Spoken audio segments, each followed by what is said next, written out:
So yes, let's go ahead and pull up the agenda for tonight's meeting. And I'd like to call this annual meeting of the Pennsylvania Equality Project Board of Directors in session as of 7:15 p.m., Monday, June 20th, 2022. The only attendance that's happening is online.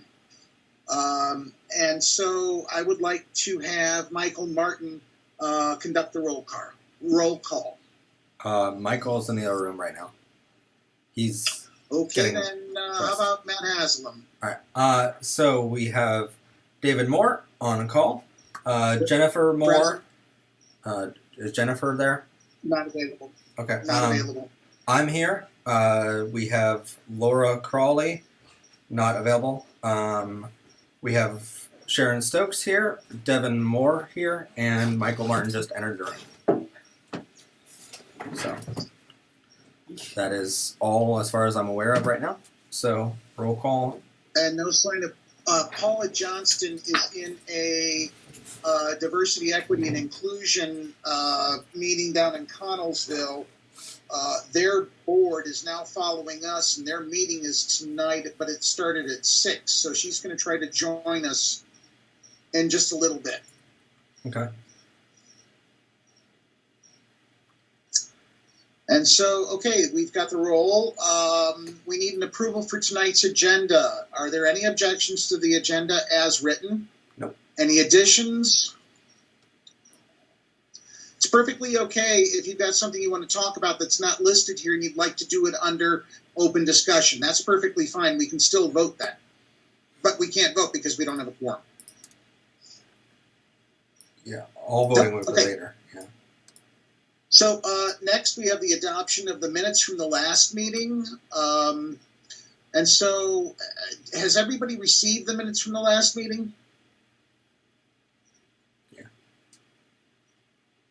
Yay? Nay? Yes. Okay, great. Any issues with the minutes from the last meeting? No. Hearing none, let's vote to approve. Can I get a motion? Motion. Moved by Mike, or Matt rather, and seconded by Pastor Sharon Stokes. All in favor? Aye. Aye. So the minutes from the last meeting are adopted. And that's perfectly fine. We don't need a quorum for that. So the officer reports, I'll go first. As you're all aware by now, I have decided that this will be my last year as president of Pennsylvania Equality Project. I'd like to take off from the presidency for at least the next 4 years, because I think we need to have fresh blood take over. We need to have an organization that's prepared with 20th. We need to have an organization that's prepared with what we need in terms of electronics, in terms of capturing the moment. And I really think that that would be best handled by someone else. I've noticed that my skills, as far as designing the website and posting on Facebook, that's really slipped since 2012. It's gotten to the point that I'm happy if I post 1 story or 2 stories a week. It used to be 3 or 4 stories a day. So, I have reached the point that it's time for me to step aside, at least for now. I am interested in the vice presidency for Western PA because it reduces or shrinks my territory, and I can focus very heavily on what's going on in Southwest PA and what's happening up here in Northwest PA. I'll have a lot more to share with you during the meeting, but for now, that's it. We'll skip over Jen since she's not present this evening, so that takes us to Matt. All right. So basically, what I have all pertains to our Pride events, other than the fact that I am putting myself in a nomination for the presidency. and I know you have that later in the agenda here, so I'll skip over that. Do you want me to handle the Pride stuff now or when we get to Pride 2020 in old business? So we can discuss that under old business. Okay, let's do that then. Which is not going to take too long to get to. Yeah, because I'll have a bunch for that, but yeah, nothing other for my report. Okay, the treasurer's position is currently open. We'll deal with that at another time. The secretary is not present, so we will skip over that. And that takes us back to me for the Florida Social Justice Project. And I can tell you, plain and simple, from the state of Florida, having been down there earlier this year and having been invited to return for a few weeks in August, there's a lot going on down there. Governor Ron DeSantis has just pushed through his health department a block on Medicaid payments for hormone therapy and for transition services for the trans community. So if you're on Medicaid and you're going through transitioning, your benefits have just been cut. There are a lot more draconian measures coming, and Equality Florida down in Tallahassee, it has their hands full right now. They really do. So I would like to perhaps over the next 6 months continue to work with my contacts in Florida and see what we can do about getting that organization off the ground completely and let them fly with it so I can get out of that too. And so that's my Florida Social Justice Project report, and that takes us to old business, Pride 2022. I have a question for you for that Florida stuff. Does the new executive order from President Biden override any of that stuff happening in Florida or Texas? So that is going to be determined in part by their attorneys general at the state level. But I guarantee if they come back with rebuke against the federal government, Merrick Garland will step in and it will go to federal courts. So yes, President Biden's latest executive order will override what the governors have done. But it's going to basically be a long legal battle. It very easily could. I have a feeling what's going to happen is the 11th Circuit Court of Appeals down in Florida, or I should say in Georgia, is going to step in and put an end to all this and say, look, the chief executive of the country has issued an executive order. He's determined to get this through the Department of Health and Human Services. And wouldn't you know, the person handling the changes in the rules is Dr. Rachel Levine. That's going to be interesting. He put her in the right position. Yes. Yeah. Go figure. Weird. So, it's almost like he knew what he was doing. So Pride 2022. So we just got done Schuylkill Pride Fest. That was last Saturday. We got a total of $58 in donations from that in cash. I am not certain how much we got in online donations from our handouts. I know that that was an option for people, and we handed out a bunch of the third-page flyers for that. Do you have any reports from how much we got online that day at all from the PayPal donation? So online donations go to our PayPal account if you pay with PayPal, but if you're paying directly with a credit card, that goes directly to the bank, I believe. The last I checked, the bank has been getting our deposits on a regular basis, so I hadn't noticed any yet, but I'm going to be at the bank tomorrow morning. Okay. Because I know we handed out those out, but I didn't hear anything back. So PEP does still owe me the $87.70 for the FedEx printing for that event for Sharon Stokes printing and for Reading Pride printing. We still have plenty left. I have a whole box left of probably half of what we printed up of my half for those events. So basically the remaining balance from that would be $29.70 with the $58 if I kept it. So that's up to up to the board. If the board wants to send me a check for $87.70 to reimburse that bill, I have sent the receipt to David and the board. Or if you want me to just keep the $58 and then reimburse the $29, that's up to you guys. Then I also didn't hear anything back from the bank because she contacted me, but she never sent me any letters in the mail to actually sign that she told me she would. So that's still up in the air. I have to contact her again and see where that went. But Matt, if it's of any consolation to you, when it comes to the bank, I haven't gotten paperwork that I need to sign as well. So I will touch base with Kathy when I'm up in Edinburgh tomorrow. Okay. So as far as Google Pride Fest goes, I would suggest that we do not go to Google Pride Fest ever again. First off, we've been there for 3 years now. It's this same audience that we're getting every year. We're recognizing the same people coming back to our booth.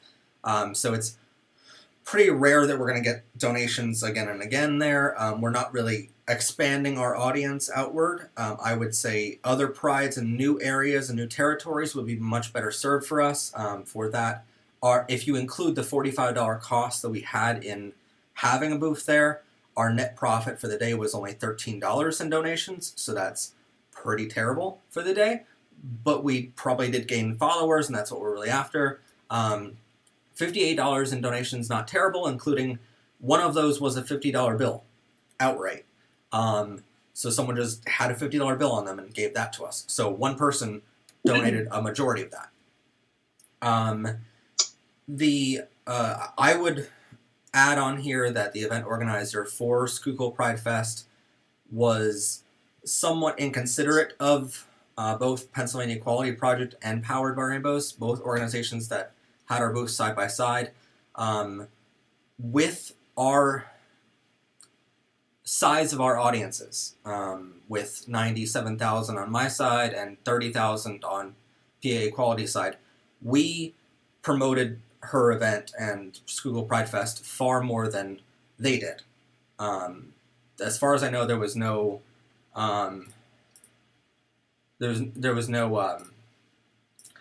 sorry, we're having a problem with our stream. As far as I know, there was no promotion on their end to press other than to WNEP on that. So basically the week before it, we got emails from the Pride organizer claiming that we need to make a video, we need to promote her event no matter what. And she sort of forced us to promote for her at the last minute when we were already in the middle of our move for our new apartment. So that was really challenging for us. And then about a month prior to the event, she actually changed the time of the event on everyone. So it was supposedly going to be from 12 to 6 p.m. And at the last minute, she changed it to 12 to 8 p.m., adding an additional 2 hours for all of her vendors. And that's not okay in my book to change the contract after the fact, which changed our promotions to our audiences. So a lot of people left at 5:30 because that's what they thought it would be. 6 p.m. it's over, you know? But the band that came from New York City didn't actually perform until 6:20. So it basically screwed them out of a big audience. So I would say let's not go there again. And we did not, for the size of our audiences, PA Equality Project and our organization didn't get any kind of discount for our booth, considering the fact that we were the ones that brought a major part of the audience there. That's not right in my book. There should be some sort of discount on that end for that. There should be some sort of payment to us to promote her event, if nothing else. And there's a monetary value there, is what I'm saying. So that's my notes for Schuylkill Pride. Reading Pride Fest is July 17th. More donations. We should get more donations for this one.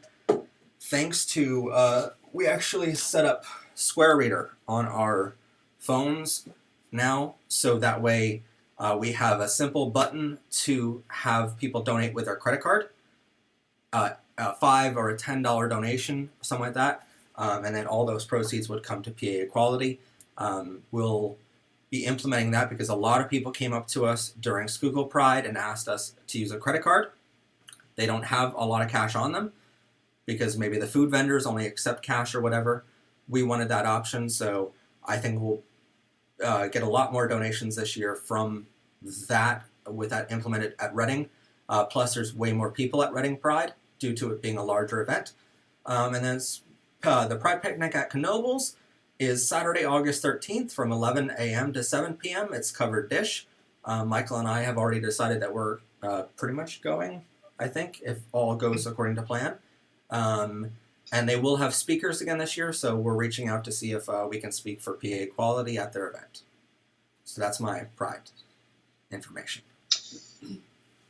I would I would add to Pride that Jennifer and I and Richard, I've spoken with him already about this, and Meredith will be at Erie's Pride on June 25th, and will be a marching parade marching contingent.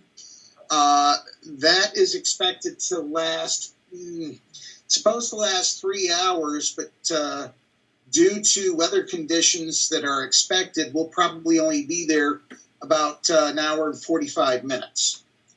I don't feel comfortable hanging out in the rain, sadly. That takes us to Pride in Pittsburgh. We didn't attend this year, largely because I thought Pride Pittsburgh was really hard to figure out who was running what. There are multiple organizations vying for attention, one of them being Sisters Pittsburgh, which they're a great organization. And then there are 2 other organizations, and they're all competing for Pride time. And then there's Meadville. Meadville is having 2 Pride events.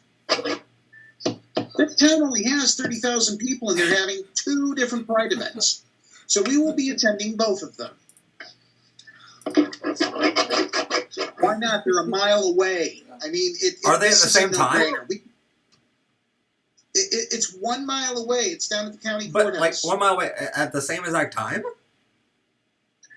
No. Oh, They're going to be a few weeks apart. Okay, thank God. One is these are in July. One will be July 9th. The other one's July 23rd. So they're 2 weeks apart. I find that utterly stupid. But what it comes down to is the leaders of Pride Meadville, who did it last year, tend to be more libertarian, and there's nothing wrong with that. It's just the man running it is really setting his views.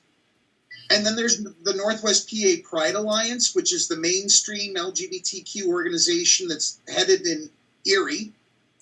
And they don't much care for him.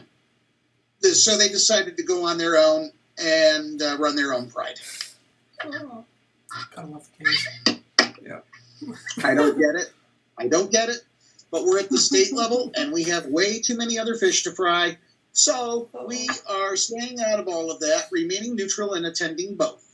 And we'll decide at the end which one would be the one we would stick with next year. But all we can do is advertise and help them advertise both. That's all we can do. That's all we can do. Armstrong County Outreach was held May 17th. I had an opportunity to speak with Lori Johns, who is the executive director of Haven in Canning, and she is looking forward to seeing us again in August. The meeting focused on bullying issues that are taking place at the various schools around the county. But since Angie's with us this evening, Angie, would you care to speak to some of the things that have been going on? Angie, are you there? Her mic's off. Yeah, I'm here. Sorry. Welcome to the meeting. Thank you. I have to stay off video because I have children climbing all over me. Okay. But it was starting in like November. of last year, we started to have this huge explosion of bullying in the county, and back to back, our schools made the news stories twice. Once for our students tormenting a female hockey player, and then again because we had a transgender girl attacked in the hallways. So I'm sitting there and I decided to create this group that's now 800 strong. So more and more bullying stories have come in since that. Most recently, I had probably 20 messages come in from a mix of parents and students about a teacher within the school district that bullies people. I have had a student come forth and tell me that she got in trouble in our intermediate school at lunch, and they made her sit with the special needs community as her punishment. And we also had a security guard at the high school sexually harass a girl, checking her for her phone after she came out of the bathroom. So we have problems with both other students and our faculty. I don't know if you guys know a whole lot about Armstrong County. It's a pretty backwards county. It leans very heavily red. They're very set in their ways. We actually have a billboard, an electronic billboard in one of our towns that have big signs on it, like white is beautiful, called Disneyland Queerland instead. So we have an uphill battle with this county. Right now I have a group of 4 students from the high school that are going around trying to jump other kids from the schools. So we're trying to work with our sheriff's department and our local police department to hopefully straighten these summertime bullying issues out.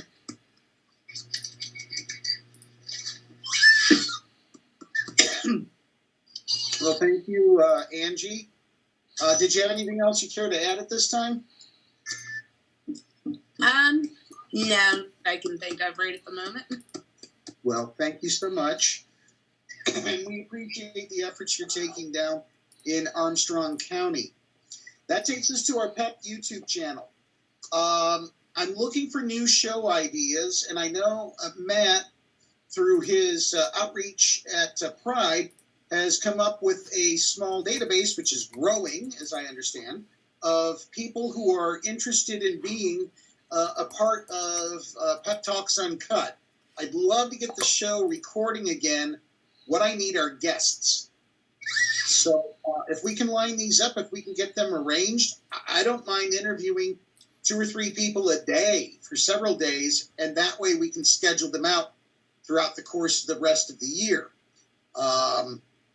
So if you have that list, or if you need to share that, split that list with me, maybe you have people you want to interview for the work you're doing on Powered by Rainbows, I'll leave that decision to you.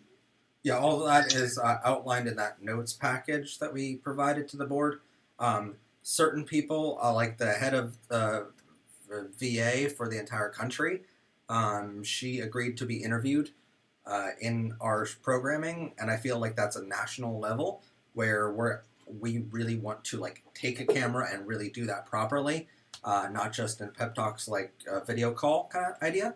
So for things like that, right, we much rather get the better quality video, and then for other things like the state representatives that are running for office, I feel like that's a more localized market for who would watch it, and I feel like that would be better for PA quality. So all that's outlined in our documents. Whatever nationwide footage you're able to collect, what we can do is, if you're branding it under your name, that's great.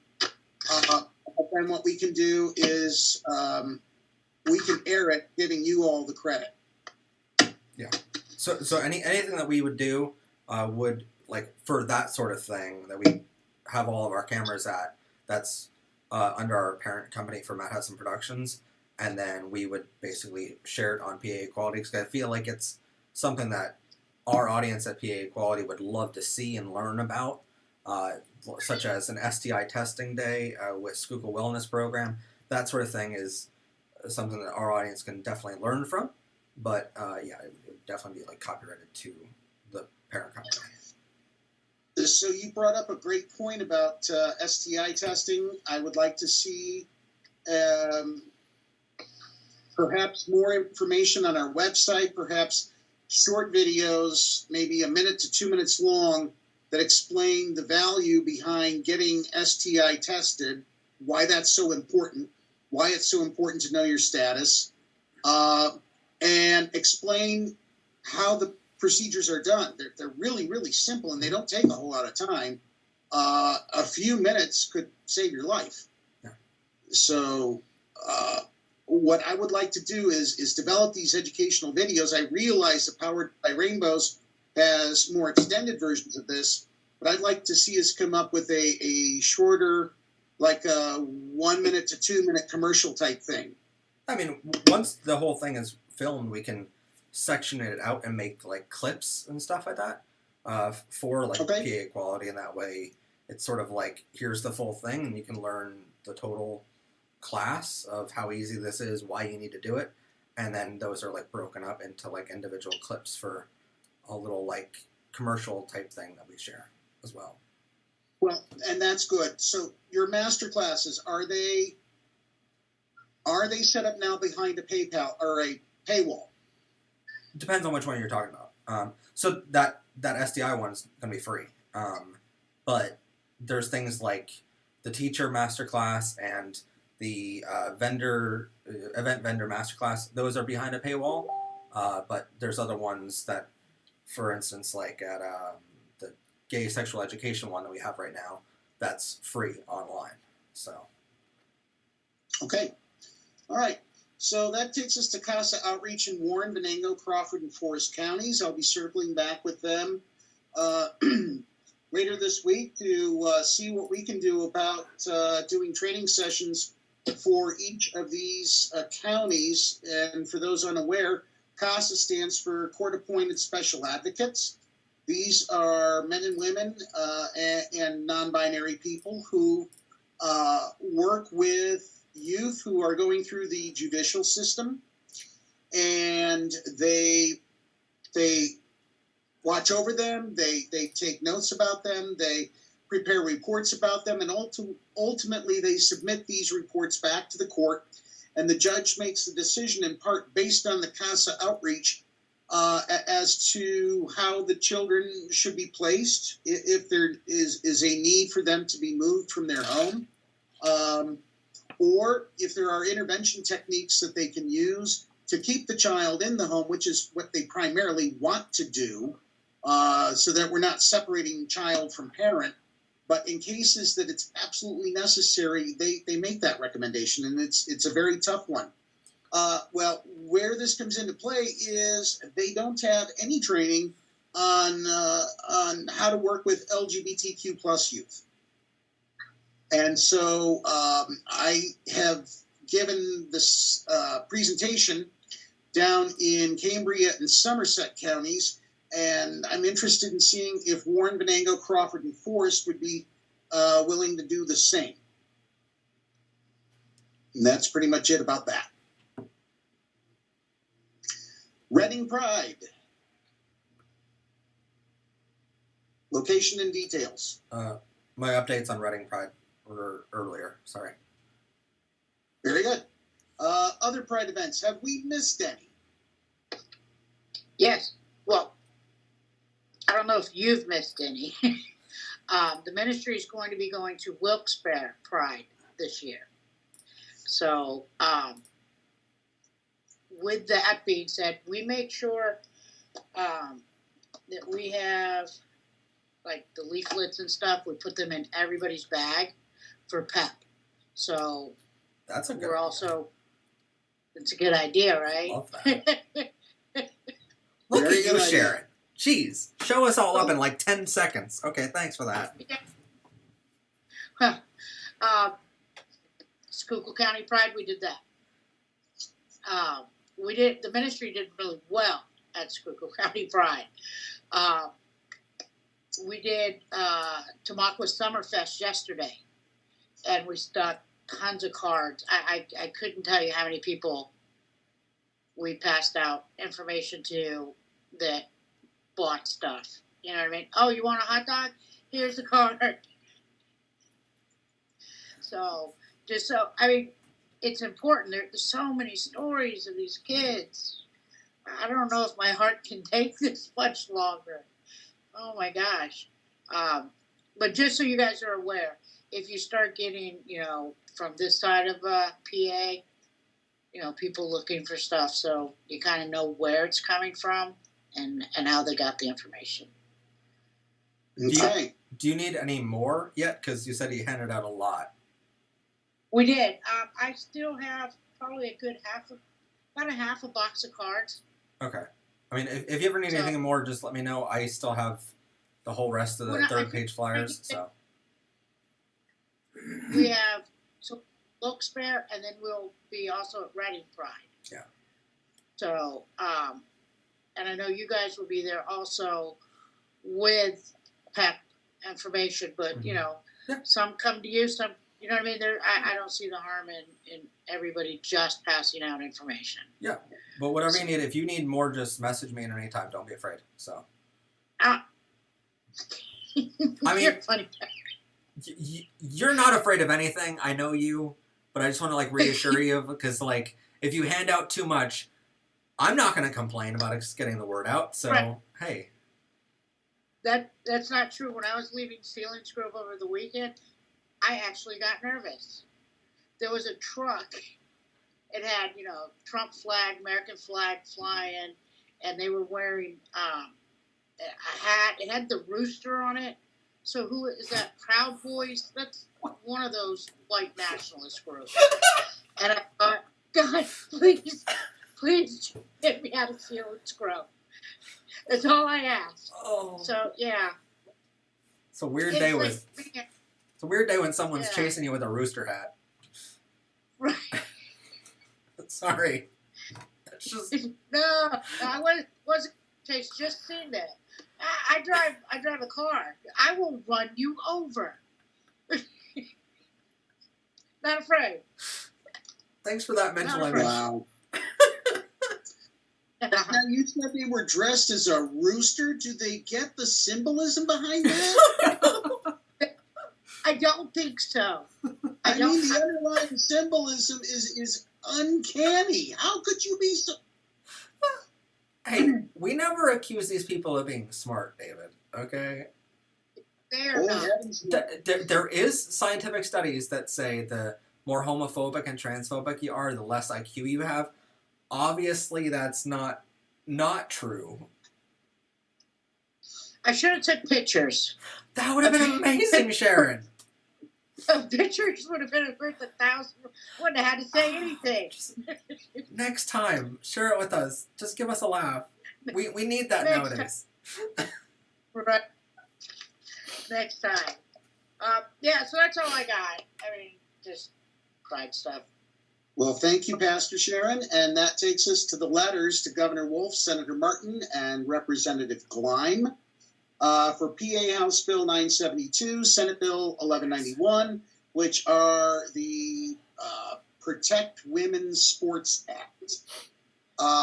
This particular bill is intended to keep transgender youth from participating in competitive sports interscholastically on teams or individually that match their gender identity. And what that really does is it tells trans youth that they are less than, that they should be ostracized, and that their representation doesn't matter. Now, I am wowed by that because the International Olympic Committee deliberately, back in 2003, stipulated that trans athletes have to be given the same respect and treatment when they're at Olympic events as all the other athletes. There's no distinctions that are made. Yes, they go through a certain level of testing, but after the testing has shown for a year within their country that their numbers are where they should be, then there's no testing further required. And I found that particular bill to be discomforting at the least.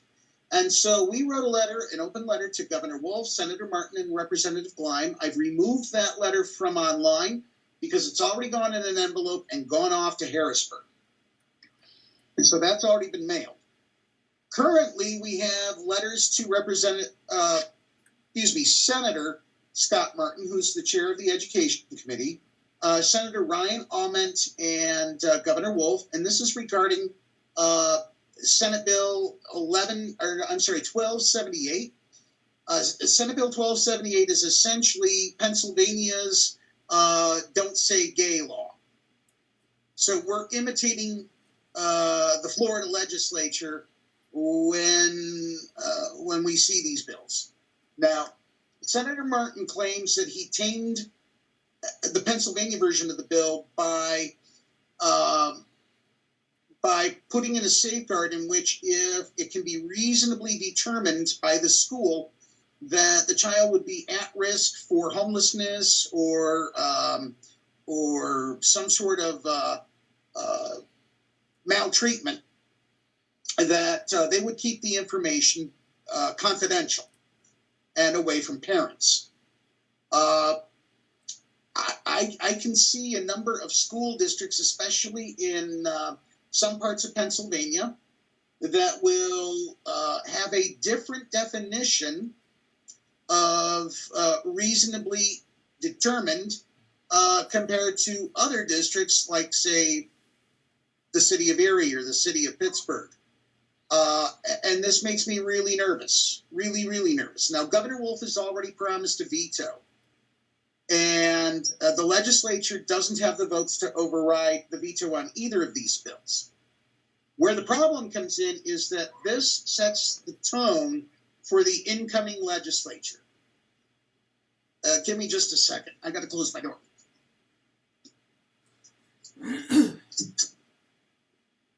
So this sets the tone for the incoming legislature that will most likely hear these bills again in the coming session next year after the gubernatorial election. We're not supposed to be partisan at all. We're supposed to be nonpartisan. We are a nonprofit organization. But speaking as somebody who's really, really concerned, I got to tell you, Doug Mastriano and Josh Shapiro, this is going to be a fight. It's going to be a real fight between the two of them. And we've got to hope that that the legislature does the right thing and protects LGBTQ students. Would it be possible for us to, now that the primaries are done for Republicans and Democrats, sit Josh Shapiro and him down and get a debate online, live video?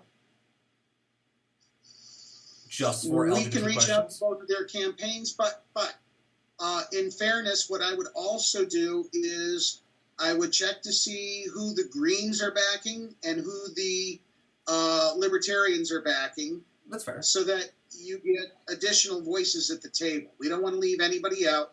We want to give everyone a fair shot. But as long as we make the offer, they can refuse it, and that's fine. But if they accept our offer, then we can get them at the table and get them on record. Because if that's going to be such a big race for us going forward into the next session, I feel like that would be a way that we can help our community and get possibly some donations for that kind of broadcast. So might be a fundraiser for us, just putting it out there. Right. And if we're going to do this, if we're going to get the gubernatorial candidates to sit down and discuss this, I would encourage you, Matt, to reach out to the nearest state system of higher education university and see if their on-campus pride organization can assist us in terms of getting space to do that so that it's in a neutral setting. Oh, I was thinking more like a live video, like a Zoom call. Oh, a Zoom call? Yeah. Just like sit them down for a Zoom call. We can. I wasn't sure if you wanted a live audience or not. Well, I mean, possibly it'd be best for us not to have it live, just because the comments might run away on us, especially like a political thing like that.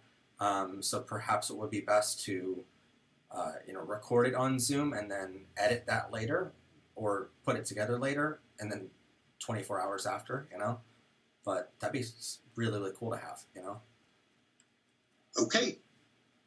All right. And so that concludes old business. Bringing us to new business. Do we have nominations for the Pennsylvania Equality Project treasurer? Sharon? Matt, you were supposed to give me a little more info because Julie was all excited about it, and I've been waiting. And then we all got to. Well, okay. Here's the more info. You control all the money, and you get to just roll around in the cash for as long as you want until we need to use it. It's not yours, but you get to just roll around in it.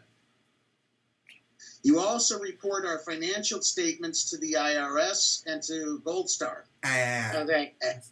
Yeah, I know. Nah, whatever. Play the money, all the dollars out, and just roll. Good. That sounds a lot less fun, David. Right. So do we have any nominees? All right, hearing none, I tell you what. Why don't we, and I'll need a motion for this, but why don't we postpone nominating a treasurer until the information can be given to Julie? And I would recommend that we put a notice on our social media that says we are looking for a treasurer to join our team. Somebody with financial experience would be best, and that we will be taking nominations all the way up through September, maybe? I don't know. August? September 1st? I don't know. I don't know if you want to go that long without a treasurer, though. Yeah, I'm kind of leery of that. How about August 1st? Yeah, August. That's like a month is good, yeah. Yeah. All right.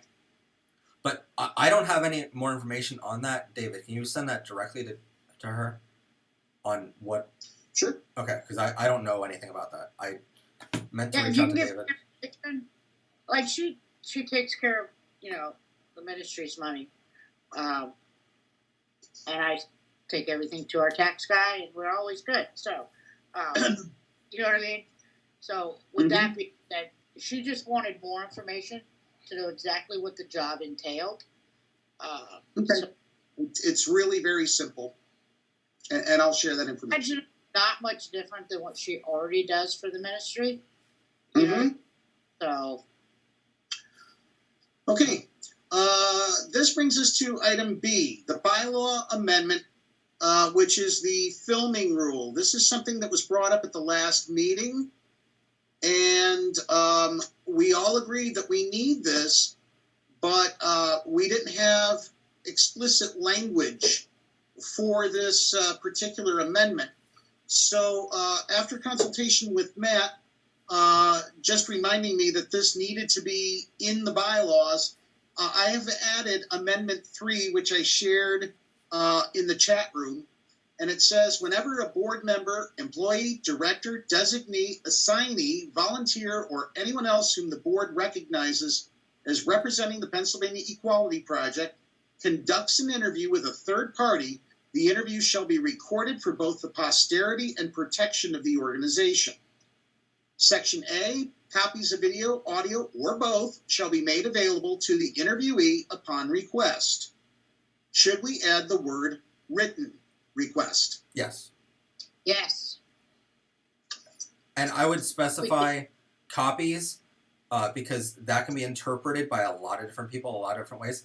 I would specify that an unlisted video on our YouTube channel copy instead of just copies, because otherwise we can be responsible for giving out like DVD hardcover copies or USB flash drives, which would end up costing us a lot of money in the end if a lot of people did it. So I would specify an unlisted or private YouTube video that's free for us to give out, Yeah, anything that costs us money. Right, the most cost-effective manner. So upon written request, I'm writing this into the Microsoft Word version of the document, and then as soon as it's done, I'll share it with everybody. In fact, I'm going to be posting this to the website this evening as an update. So copies of video, audio, or both, and what form will they take? Unlisted YouTube link.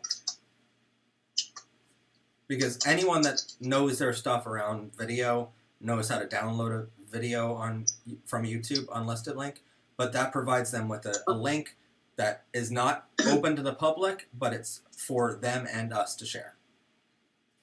So copies of video, audio, or both in the form of an unlisted YouTube link shall be made available to the interviewee upon request. Written Written. request. Upon written request, yes. Okay. And then section B, all recordings under this amendment shall be considered protected by copyright. Should we say copyright to the Pennsylvania Equality Project? Well, but we don't. Are we copyrighted? Do you have a copyright on that name? No.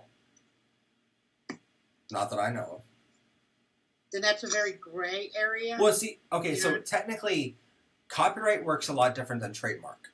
So copyright, Yeah. if we film it on our computers, even if, let's say we're doing an interview with WNAP TV or something, if they Right. film it on their end, that version is their copyright material. The version Right. that we record on our end can be copyrighted to us, and it's completely okay having dual copyright on it because it's different footage from different angles. Right. So Right. we can say it's copyrighted to us and not file it with the U.S. Copyright and Trademark Office. It's still copyrighted to us as long as we post it to our YouTube channel as an unlisted video as of that date. It becomes our copyrighted material for that date. Okay. I'm going to take you at your word Yeah. for that. Now, that raises the issue that I brought up earlier to you, Matt, and that is trademarking our organization's logo. I think that's something down the road we should look into, and by down the road, I mean before the end of 2022. Not that anyone's out to steal our logo, but it has been coming up more and more often, and I'll explain how in just a moment. But it's been coming up more and more often on brochures and flyers and sales pitches, which I think we're all going to like. So I'll come to that in a minute. Anything else under Amendment 3 that needs to be included? I don't think so. I'm happy with that. Steve, I see 7 people on right now, and that is one more than majority that we need to take a vote. So who is putting forth a motion? Moved by Matt and seconded by Okay. Pastor Sharon. All in favor of passing Amendment 3? Aye. Aye. Aye. Angie and Devin? Aye. Aye. All right, thank you. It's 7-0, and Amendment 3 is passed. Next on our list, bylaw amendment, position of president-elect. So this is Amendment 1. It gives the designation of president-elect, vice president-elect, et cetera, or past president, past vice president for officers who are either incoming or outgoing. If any officer of the Pennsylvania Equality Project declares intention not to seek re-election, the chair of the board will call for an election to occur at the next regularly scheduled meeting. Candidates who want to seek election to the soon-to-be vacated position will apply for candidacy within 10 days of the next scheduled meeting. At the meeting, an election will determine who will become the next person to fill the position. In other words, we're giving you a chance to get on-the-job training in the new position you're about to assume. The officer who is not running for office may continue to serve in the position until the term expires. Item C, the candidate who wins the election shall be given the title something elect. For example, if the president decides not to seek office, the newly elected candidate will have the title president-elect until the expiration of the current president's term. The outgoing officer who will use the remaining time in office to train the incoming officer as much as possible. And finally, once the incoming officer's term begins, the outgoing officer will add the prefix past as a designation that the officer once served. Any objections to that? Any changes you think we should make?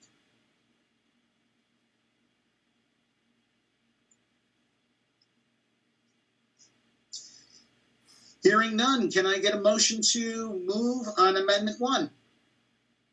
I'll make the motion. Motion by Pastor Sharon, seconded by Michael Martin. All in favor, say aye. Aye. Aye. Aye. Motion is passed. Amendment 1 is now part of our bylaws. And that takes us to the creation of legacy board members. I have to remember where I put this. I hope I wrote it in here. I thought I did. How dare you, David? You should have these things like prepared. Oh my goodness, how could Wow. I have missed this? Wow. I'm kidding, by the way. Okay. Okay, so for legacy, it's very, very simple. This will be Amendment 4. And I can have this done right now because it's mainly one sentence.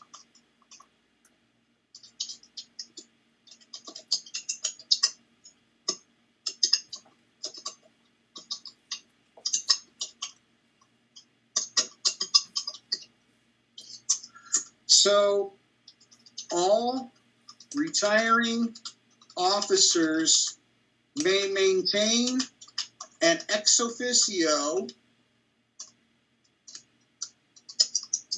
position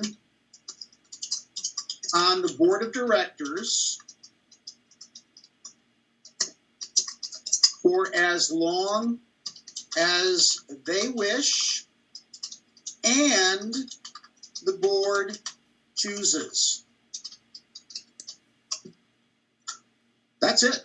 Does All that give retiring them... officers may maintain an ex officio position. That means they can't vote Okay. on the board of directors for as long as they wish, and the board chooses. And the reason for that clause about and the board choosing is that if the board gets to the point where they're sick of hearing, for example, me rambling on at meetings and taking forever, you can say, Dave, it's really time for you to, do whatever it is you do, putter around in your garden or whatever, but please leave the board to us now. Okay. Hopefully by that time, I will either be in a nursing home, right? Or I'll be working as a volunteer at one of our newly opened centers for youth and others who are in the LGBTQ community and they need a safe place to go, or the community center idea. So that's pretty much it. Or we just hold a special meeting the day after you step down as president, and we just, I'm kidding, by the way. I'm just kidding. In fairness, that is the board's choosing. That is their right. Okay, now that refers to all retiring. Important word, because you're not retiring if you leave one position to attempt to go for another. If that's clear. You're only retiring if you're stepping down and you're not seeking any other office. Okay. Any questions or objections? Hearing none, can I get a motion? Moved by Matt, seconded by Pastor Sharon, all in favor of Amendment 4, legacy members? Aye. Aye. Aye.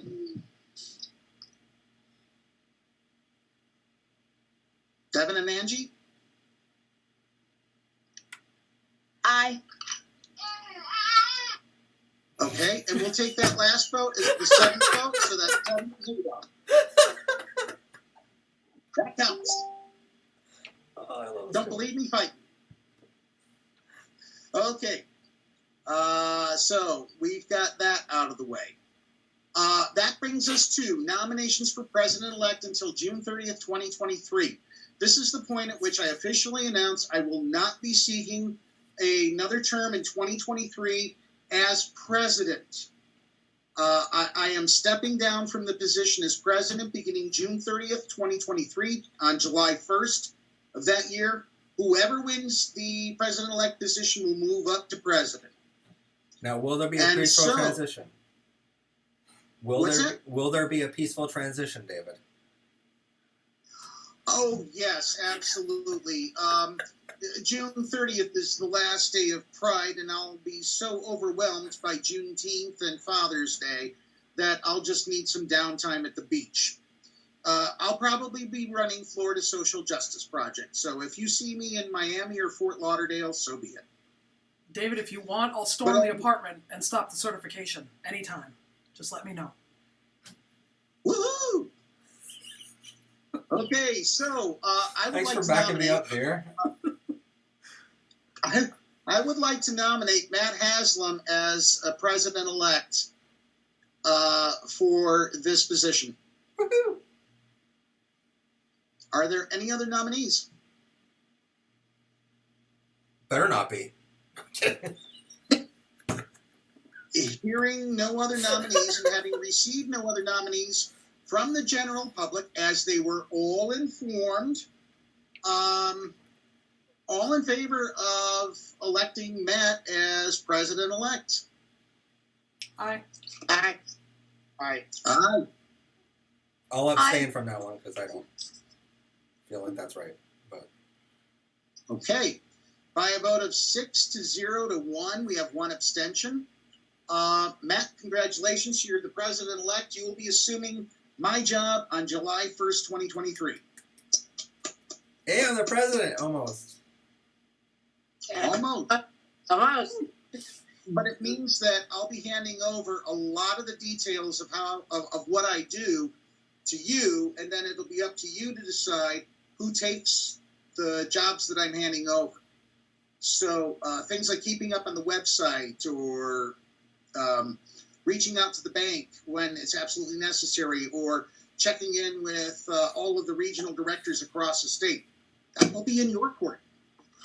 You all just don't know what you just voted for. You got Nero over here. But I'm going to put you all to work. wow. Wow.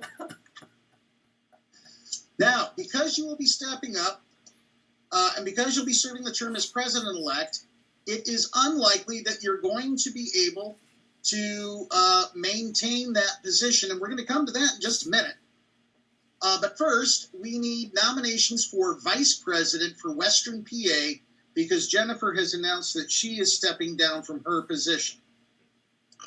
Who will remain on as an ex officio member, but she's not going to be spending much day-to-day on PEP. Okay. So I would nominate David for that position, which is what he intended, right? Does anyone else want to run for that? Did we hear anybody else to that effect? For Western PA, the only board members eligible at this point would be Richard Guy, Angie, Paula Johnston, and me. I'm pretty sure that's it. Everybody else is Western PA. Or Eastern, rather. Yeah. Eastern. Okay. Well, then that's it. So can I get some votes? Aye. Aye. All in favor of making me the vice president, Western PA? Aye. Aye. Aye. Motion passes. So I will be the vice president-elect for Western PA, and my term will take over here July 1st, 2023. So Jen and I are trading places, and she's leaving to do whatever it is Jen wants to do, and Matt, you'll be running the show Cool. statewide. Does that mean I was speaking to the director of SARC the other day at Skook Pride Fest, and the funny part was she's like, "Does that mean you're the Biden of the organization soon to come, and David will be the Kamala Harris?" And I'm like, it went off the rails as a conversation, and I'm speaking. I'm speaking. I can pull it off. Okay. Now, that brings us to item G, presumed nominations for Vice President, Eastern PA. We had to presume it because we didn't know for sure that Matt was going to win, although it was a foregone conclusion. We have to officially say that it was presumed. I rigged this election, David. Okay, it was always going to be You're me. the only one that rigged it. It was you or Boris Yeltsin, and I'm pretty sure he's dead.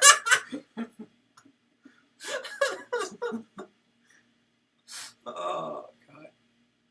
So, who would like to get nominated for Vice President for Eastern PA?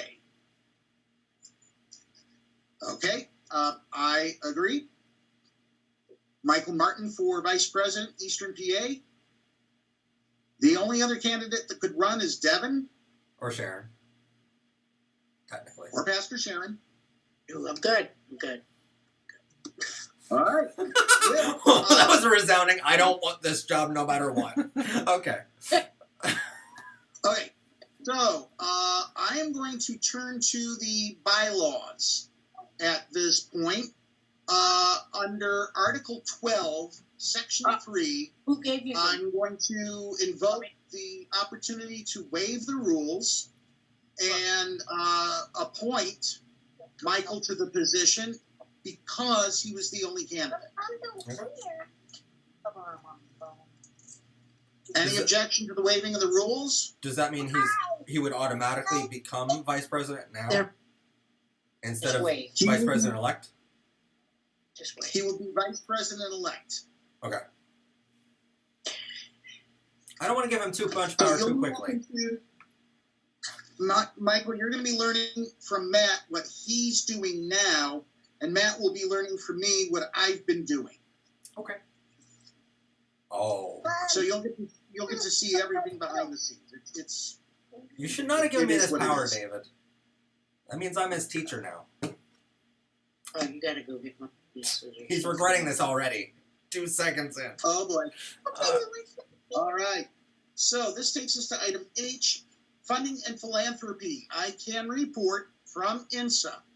INSA is a company that's selling batteries for vapes, and they are doing it through the restored dispensaries, medical dispensaries across Pennsylvania. Their promise to us was to give 100% of their proceeds from the sales of their batteries to Pennsylvania Equality Project. That amount is $5 per vape battery. They sold out in Philadelphia. I don't know what that means. I don't know how many units are involved. But they said they have sold out and they are working on getting more. And so they will be making a donation or a contribution to us in July. And I have the Chief Financial Officer's word on that in writing. And then we have Yushi Holdings Company. Yushi is a conglomerate of investors who are deep into the medical cannabis industry. And I stress it's medical. They only sell to medical dispensaries. Their holdings company is worth $200 to $250 million. They want to make monthly donations to our organization.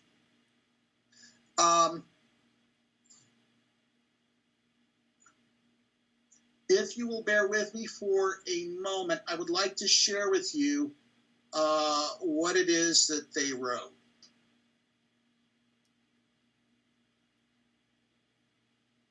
And I won't take too much more time here because I know we've all got other things to do.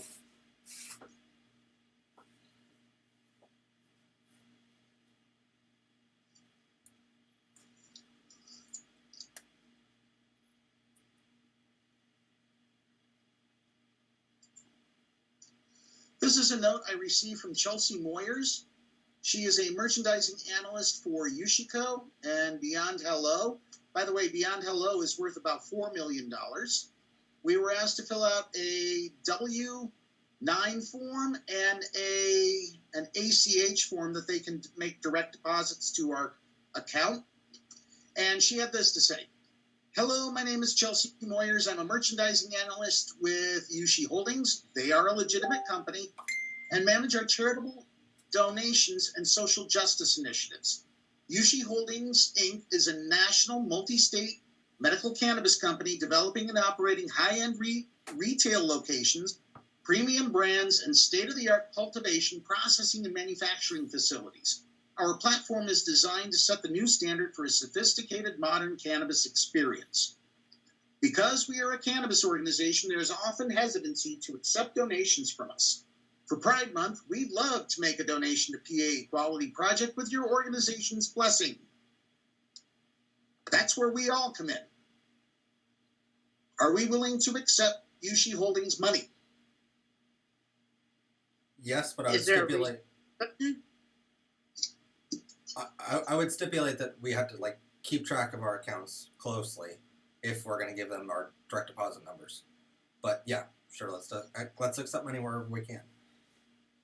Okay, and I can assure you that because they are a medical cannabis company, the work that they're doing in Pennsylvania is perfectly legal. Pennsylvania is one of their states. California, Nevada, Florida, and a few others are also their states. And again, they're worth about $250 million. So I think it's wonderful.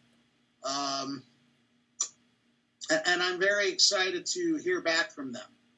Now, the last contact I had was June 15th, and I haven't heard anything since, but she's an incredibly busy woman, and I'm going to be calling her tomorrow to find out if she's moved forward with any information.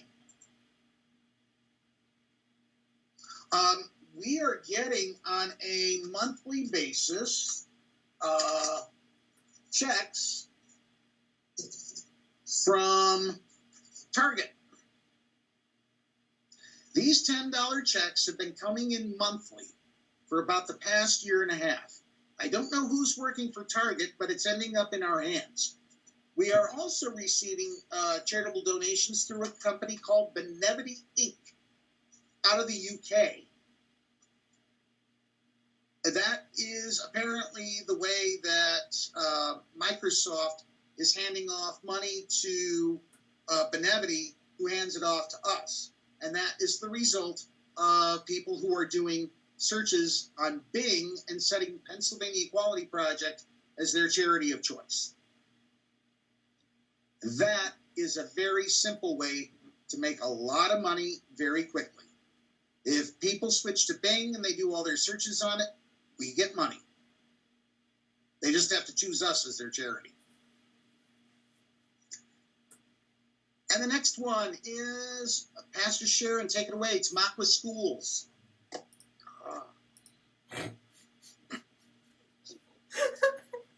I love every time you get on the mic, Sharon. Every time. Without fail. Thanks, I think. Tamaqua Schools. So I don't really have words for these people, which I know sounds really bad, but you have, these, like we talked about last meeting,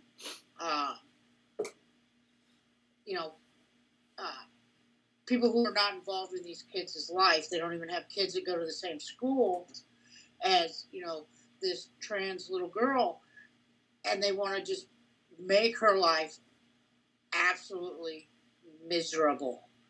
But yet they don't do anything about their football players. I have a problem with that. I have a big problem with that.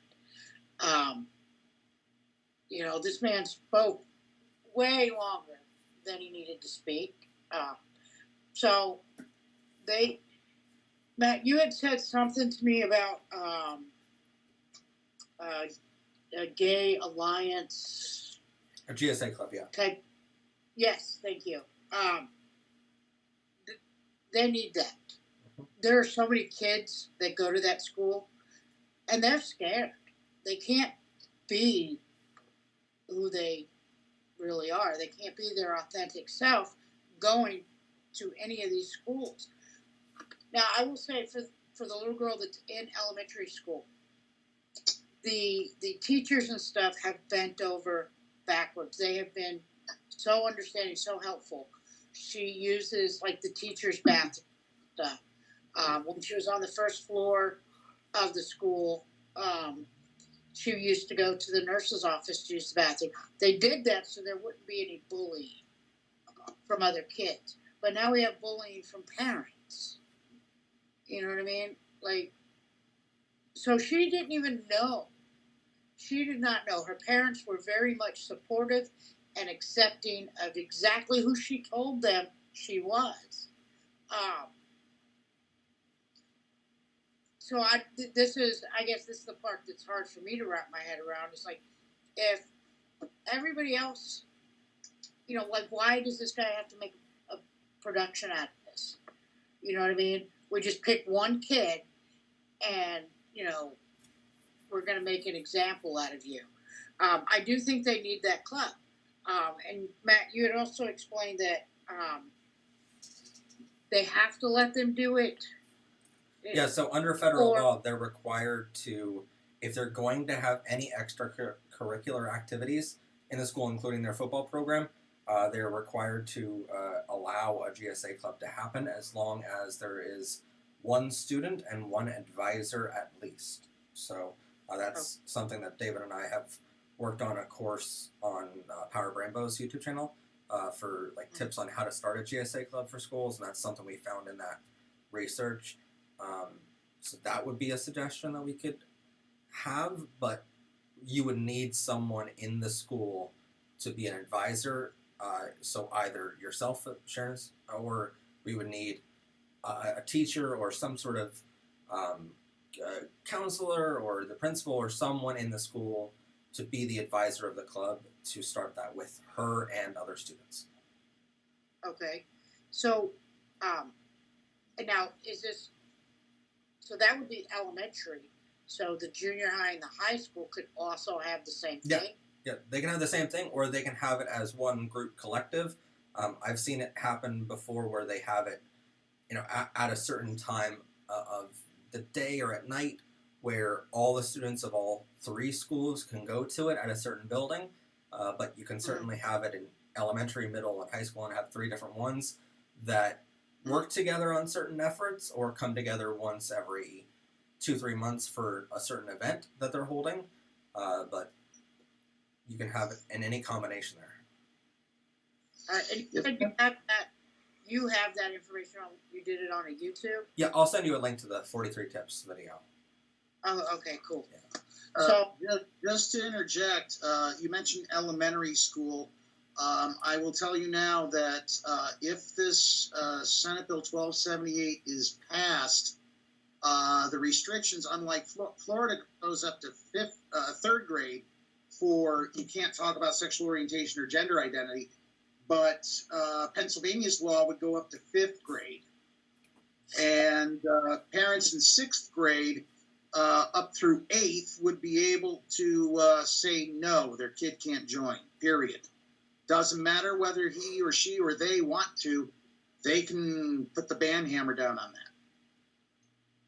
But there are ways I've seen schools go around that, though, of allowing, because we've seen it in Florida where there's still GSA clubs happening and their school is understanding of the situation, or their advisors have worked it out where they tell the parents or even the school district that they're attending chess club or something, and realistically they're attending a GSA. So I know it's not necessarily 100% legal to do it that way, but There are people that work. Well, there is talk that I've heard directly from Equality Florida that there is a federal lawsuit pending. They're challenging the law because here's the thing: the law doesn't take effect officially until July 1st. So in a few days, those GSA chess clubs better be called chess clubs and nothing else. They can talk about gay issues while they're playing chess, but to call it a GSA, they won't be able to do. Now, what they can do to squeak their way around it, which is what a lot of people up north have done, is to create county-wide organizations or city-wide organizations. So you're based on the city of Tamaqua rather than Tamaqua School, if that helps. That could be something we do with Sharon in coordination, where we have, like, with Stokes Ministry possibly, Tamaqua area GSA, that all the students just meet after school at a certain place, or even virtually in a Zoom call or something, that Sharon would sort of oversee, and Pennsylvania Equality Project would completely endorse or sponsor. That would be sort of my suggestion. And perhaps we can write a letter to the school board of Tamaqua to reflect that sort of idea of, we're willing to take this responsibility on if you allow us, and to allow us to put flyers in your school. You know? Sounds good. Pastor Sharon, was there anything else? No, I think that's it at the moment. Well, thank you so much for your efforts out there. We really genuinely appreciate it. Hopefully you're able to make some headway with the principal and the superintendent and bring a club to fruition. I'm hoping. I do have one question. So there was some, one of the Midwestern states is trying to pass a law about doing genital inspections. Did you guys hear any of that? Yeah. Yes, I've heard about it. How does that even? It doesn't work. There's going to be lawsuits at the end for that one. Yeah. Yeah. You know, you're out. The Legal and the American Civil Liberties Union have already slammed in with federal lawsuits, and there's a temporary injunction against the state of Texas on that right now. Okay. Yeah, I there's a lot of things that could pass, but I don't see that one being allowed in any way, shape, or form. Yeah, no, that's I mean, a big no-no. I mean, that's, yeah. Yeah, that's very disturbing to me. But hang on, baby. Somebody's calling. I know it's okay. Shh. But that. By the way, Sharon, during your interview, we have yet to broadcast it on the channel, but during your entire interview, she stole the entire show. So our producers looked over and were resounding, your daughter just stole the entire show, no matter what you said. It was beautiful what you said, but she just, like, every time. It was so cute. Yes. So. You know, every time. Oh, you're okay. It's getting that time of day. Yeah. Well, it is, and that brings us to our final topic, the Pbr Master Classes. Okay. Yeah. That's back to you, Matt. I don't know why that's you on. said you wanted me to include it, so there it is. I don't remember saying that, so I don't remember what I meant. So. Oh, okay. So you've already talked about it. What you were talking about was the Teacher Master Class Oh yeah. and the STI Master Class, but you've already said that those are things that are already they're already up and running. They're like in production, and they're like Power Rainbow stuff that when we come out with them, we'll be sharing them on PA Equality, because I feel like it's a good resource, but it's not necessarily like a Pennsylvania Equality Project thing right now. No, it isn't. So it isn't. That's and most that brings us to, unless there's any more new business, that brings us to open discussion and comments. Is now a good time to talk about the trademark thing? Yeah. Okay. I got a few minutes. So, as far as trademark goes, We filed for Power of Rainbows back in January to have it trademarked. There's two types of trademarks that you can get. One is a wording, just to have the text of whatever your name is, such as Pennsylvania Equality Project, and have that trademarked. Then there's also a logo trademark that you can get for the actual keystone symbol or whatever you have, or whatever your text is, the font, the size, that kind of thing, in relation to that logo. All of that would be under a logo trademark. Each of them cost $250 a piece with the United States Patent and Trademark Office, and that's an upfront fee. Then you have to wait wow. Then after that, you have to wait 6 months to 8 months to hear back from them once that's paid and filed for them to officially have your trademark registered and get a certificate from them. We've received that for Power of Rainbows now, but we only received that in June here, so it did take the full 6 months. They're so far behind. With it, that protects you from people using your name with the text. It protects people from using your logo without your knowledge or consent, but it does not protect you from people talking about you in any way, shape, or form. For instance, if someone wanted to do a review on Pennsylvania Equality Project, it wouldn't stop them from making that review. Any slander would be handled separately under a lawsuit, but it wouldn't. It's not like an outright, oh, we can stop you from saying the name Pennsylvania Equality Project. But it is costly, and then after, I think it's 10 years, if I'm not mistaken, or 5 years. I'd have to really check that. But it's another $250 of another fee to re-up that trademark and keep it alive every 10 years. I'm gonna say. I think it's 10, but it is costly to do, and if you're not seeing your logo or your name being used a whole lot, rather than spending $500, I would suggest if you're going to do it, only do the name trademark for Pennsylvania Equality Project and not the logo, because automatically the name one protects the logo as well. It just doesn't protect them completely. Not 100%, but it's like 99%, they say. But it's something that we did because we're getting a much, much larger audience, but something that you may want to figure out whether it's worth it for us or not, you know?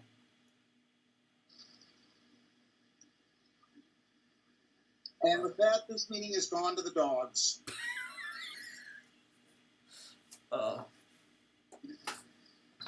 Yeah, my pups are getting hungry, and I think it's time. So, unless there's any further discussion or comments, I would like to file a motion to adjourn. Can I get a second? Seconded by Pastor Sharon. All in favor? Aye. Aye. Aye. What's that? Aye. Aye. Okay, so we are adjourned. Tentatively, our Monday, October 17th, 2022 meeting at 7 p.m. will be our autumn meeting. However, that date is subject to change as we get closer to that date. If we find out there's a lot of scheduling conflicts for everybody because we'll be back in the school year by then, or if COVID strikes us miserably, then we need to be prepared for a change. But otherwise, yeah, that's our next meeting. All righty. All right? Bye. All right. Have a good night, everyone. Bye. Thank you, everybody. Have a good night. Thank you. And this was streamed live on Facebook, so y'all know. Oh, It okay, actually sounds good. Thank you. it actually did work well, so there you go. That's great. That's great. Well, what's our numbers look like? Oh, I don't know that yet, but I just know that it actually turned out, and we We were did able to it. stream the whole thing because we have really good internet now. So I'm like, why not try it at least, you know, rather than uploading it right after, you know. So I'll be uploading it to the YouTube channel, but the stream looked good the entire time. Wonderful. I'll see. Yeah, it's here. very clear. Let's see. 54 so far, so not bad for a board meeting. Not bad. It's not bad at all. Yeah. Have a good night. Not bad at all. All right.